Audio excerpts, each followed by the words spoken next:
अस्सलाम वालेकुम दोस्तों, मैं हूं शाहिद हुसैन। इस वक्त सिंध हाई कोर्ट से आपको रिपोर्ट कर रहा हूं। एमक्यूएम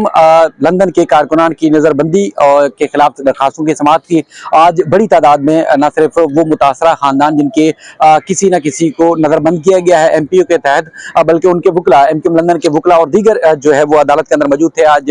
जस्टिस इदनान इकबाल चौधरी साहब की सरबराही में 2 रुकनी बेंच ने एमपीओ के तहत नजरबंद कारकुनान की दरखास्तों से मुताल्लिक केसेस की समाअत की। और उसके समाअत के अंदर क्या कुछ हुआ, जज साहब का क्या मुकालमा हुआ वकला के साथ, और उसके बाद फिर सरकारी वकला ने अदालत में क्या जो है मौक़िफ़ रखा है, हुकूमत सिंध की तरफ से क्या मौक़िफ़ है कि क्यों नजरबंद किया गया है। इसके अलावा महकमा दाखिला सिंध की तरफ से, पुलिस की तरफ से और दीगर जो रहनुमा और कारकुनान थे उनकी तरफ से अदालत के अंदर क्या तफसीलात रखी गई हैं, मुकम्मल तफसीलात होगी इस वीडियो के अंदर। कुछ हमने, क्योंकि नजरबंद जो कारकुनान थे उनके अहले खाना बड़ी तादाद में आए होते, हमने कोशिश की कि एक वीडियो की सूरत में उनसे भी गुफ्तगू करें, जो उनका मौक़िफ़ था जो समझ सके वो, और उसके बाद फिर जो अदालती कार्रवाई थी उसकी मुकम्मल तफसीलात इस वीडियो में है। आज चूंकि जिस तरह केसेस की समाअत थी, यानी कि सीरियल नंबर जो नजरबंद कारकुनान है उनकी सीरियल नंबर जो है वो 20 से, जो कि आज की काज थी सिंध हाई कोर्ट की, सीरियल नंबर 20 से लेकर सीरियल नंबर 34 तक उन दरखास्तों की जो है वो समाअत थी जिनको नजरबंद किया गया था। उसमें जैसे ही तमाम लोगों की, जिसमें आफ्ताब बकाई और दीगर एमक्यूएम के जिन कारकुनान ने रैली निकाली थी, या उसके बाद फिर वो लोग जो रैली में शरीक ही नहीं थे या उनका किसी न किसी तरह रैली से ताल्लुक भी नहीं था, उनको जो है वो नजरबंद किया गया था। उस हवाले से सबसे पहले जोहर आबिद एडवोकेट जो है वो रोस्टम पर आया, उसके साथ साथ बड़ी तादाद में जो कि सूबे भर की मुख्तलिफ जेलों में जहां इनको नजरबंद किया गया है इनके कारकुनान को, वहां की जेल हुकाम या जेल इंतजामिया भी जो है वो अंदर मौजूद थी। उसके बाद फिर चूंकि जोहर आबिद एडवोकेट जो है जिस तरह वो पेश हुए उसमें उन्होंने तफसीलात रखी। उसमें जो जज साहब ने, जैसे अदनान इकबाल चौधरी साहब ने जो ऑब्जर्वेशन दिए वो इंतहाई अहम है। फैसला महफूज कर लिया गया। फैसला जो है आज इम्कान है कि किसी टाइम भी सुनाया जाएगा, शायद ये वीडियो जब पब्लिक हो चुकी होगी उसके बाद ये फैसला सुनाया जाएगा, तो हम कोशिश करेंगे कि आने वाले वीडियोस में वो तफसीलात रखें। एक तो ये है कि कहा गया कि हमने जो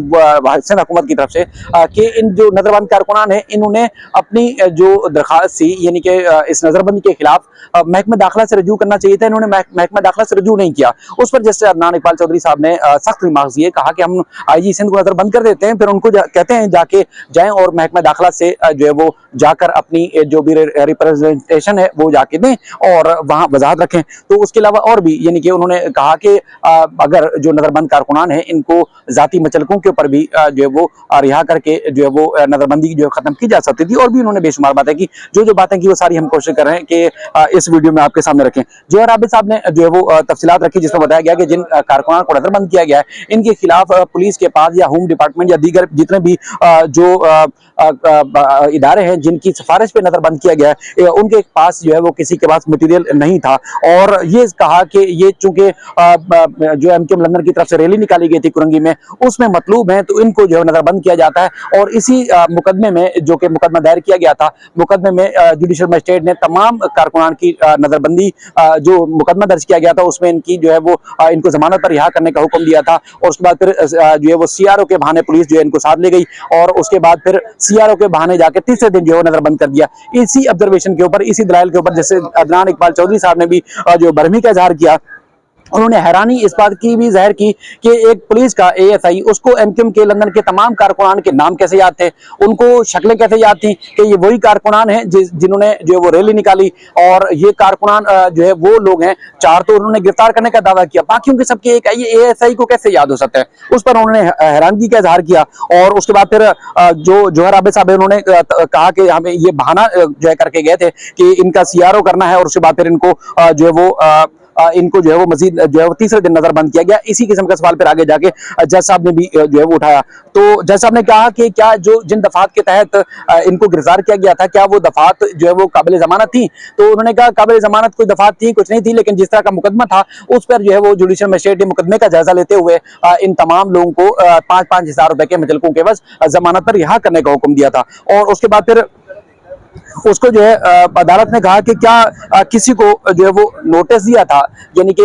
किसी अगर जिन कारकुनान की नजरबंदी की गई है, क्या इनको नोटिस जो है वो मौसूल हुआ था, नोटिस जारी हुआ था? तो जोहर आबिद साहब ने बताया कि नोटिस किसी को नहीं जारी किया गया, इन तमाम लोगों को जो है वो नजरबंद किया गया। और उसके बाद फिर कहा कि महकमा दाखिला के पास जाए, और जिस तरह सरकारी वकील का मैं आपको बता रहा था कि उन्होंने कहा कि महकमा दाखिला के पास जाए और जो नजरबंदी है उसको जो है वो वहां पर जो है वो अपने दिफा करें, यहाँ इनके केस को निपटा दिया जाए। सिंध हाई कोर्ट में जो आर्टिकल 190 189 है उसके तहत इनका केस नहीं बनता, इनका केस निपटा दिया जाए और इनको डायरेक्शन दे दी जाए ये जाए और उसके बाद फिर जो है महकमा दाखिला से इस नजरबंदी के खिलाफ जाकर दरखास्त दें। तो उस पर अदालत ने भरमी का इजहार किया और जैसे अदनान इकबाल चौधरी साहब ने कहा कि फिर यही होता है कि आईजी सिंध को भी नजरबंद कर देते हैं और उनको फिर कहते हैं कि जाए महकमा दाखिला के पास जो है जाकर जो है वो अपनी जो दरखास्त है उस जाके दे और नजरबंदी को जाके चैलेंज करें या सिफारिश करें कि इस नजरबंदी के ऊपर जो नजरसानी की जाए। तो उस पर कहा कि एक तो यह है कि कोई आम किस्म की दरखास्त नहीं है कि आप इस डेट पे आए और उसके बाद आप कहें कि अगली डेट तक हमें मोहलत दी जाए। 30 दिन के लिए नजरबंद किया गया है, आधा टाइम वैसे भी इन लोगों का गुजर चुका है, तो इस तरह हम इस केस में मजीद तो आपको टाइम नहीं दे सकते, यानी कि नजरबंदी के हवाले से आप मजीद वक्त मांग रही है हुकूमत सिंध या सरकारी वकील जो टाइम मांग रहे हैं हम वो जो है नहीं दे सकते। फिर अदालत ने पूछा कि आईजी सिंध ऑफिस से कौन आया, महकमा दाखिला की तरफ से कौन आया, तो ना महकमा दाखिला सिंध की तरफ से कोई अदालत में पेश हुआ और ना ही आईजी सिंध ऑफिस की तरफ से पेश हुआ। अदालत को एक बार फिर जो है वो सादिया गौरी साहबा ने भी बताया, जो कि आफ्ताब बकई साहब की जो है वो वकील थी, उन्होंने बताया कि देखें जी रोड ब्लॉक करने का मुकदमा था, अगले दिन जमानत हुई और उसके बाद फिर जो है वो इन तमाम को जो है वो जमानत के ऊपर रिहा किया गया। उस पर अदालत ने फिर जो हैरानगी का इजहार किया कि एएसआई जो पुलिस वाला है उसको इन तमाम जो कारकुनान जिनको नजरबंद किया गया है, जिनको मुकदमे में नामजद किया गया है, सबके नाम याद कैसे थे, शक्लें याद थी। मुकदमे में ये था कि रोड ब्लॉक है, लेकिन रोड ब्लॉक करने के मुकदमे में पुलिस वाले को सारी शक्लें कैसे याद थी, उस पर अदालत ने हैरानगी का इजहार किया और उसके बाद फिर 4 को वो गिरफ्तार कर लेता है। तो उसके बाद फिर ये सारा मामला जो है वो कैसे हुआ और उसके बाद फिर ये जो है वो बताया गया कि आईजी सिंध साहब ने जो है वो सिफारिश की थी और कि इनको नजरबंद करना है। तो उन्होंने कहा कि आईजी से जो दरखास्त है, ये सारा जो मामला है इसको देखा जाए कि आईजी सिंध की सिफारिश के ऊपर या उनके खत के ऊपर कैसे नजरबंद किया जा सकता है। अब क्या सिर्फ सिफारिश के ऊपर या किसी की जो है वो एक खत के ऊपर जो है वो कोई किसी को नजरबंद जो है वो किया जा सकता है, ऐसा मुमकिन नहीं है। और जैसा आपने फिर कहा कि उनको जो कारकुनान नजरबंद है इनको जमानती मचल के लेकर इनको जो है वो आप जो है वो छोड़ सकते थे, यानी कि नजरबंद करने के बजाय इनसे नजर कोई अगर इनके ऊपर शक था या कोई ऐसी एक्टिविटी में थे तो इनके ऊपर इनको जमानती मचल के लेते और इनको फिर छोड़ दिया जा सकता था, लेकिन उसके बावजूद जो है इनको नजरबंद किया गया। 10-12 दिन वैसे गुजर चुके हैं और उसके बाद फिर 30 दिन के लिए बंद किया गया है। अब मजीद जो हम वक्त नहीं देंगे और उसके बाद फिर पूछा कि किन किन जेलों में नजरबंद किया गया है, तो बताया कि खैरपुर, मीरपुर खास और दीगर जो है वो जेलों के नोटिफिकेशन जारी किए गए हैं। तो अदालत ने तमाम दरखास्तों का जायजा लिया। हुकूमत सिंध या पुलिस या कोई इदारा इस बात पे अदालत को कायल नहीं कर सका कि ये जो नजरबंदी है किन वजूहात की बिना पर की गई, क्योंकि एक जिस मुकदमे में नामजद थे उन मुकदमे में इन तमाम की जो है वो जमानत मंजूर हुई जुडिशल मजिस्ट्रेट की अदालत से। तो उसके बाद फिर किन ग्राउंड्स के ऊपर, किन वजूहात के ऊपर, किस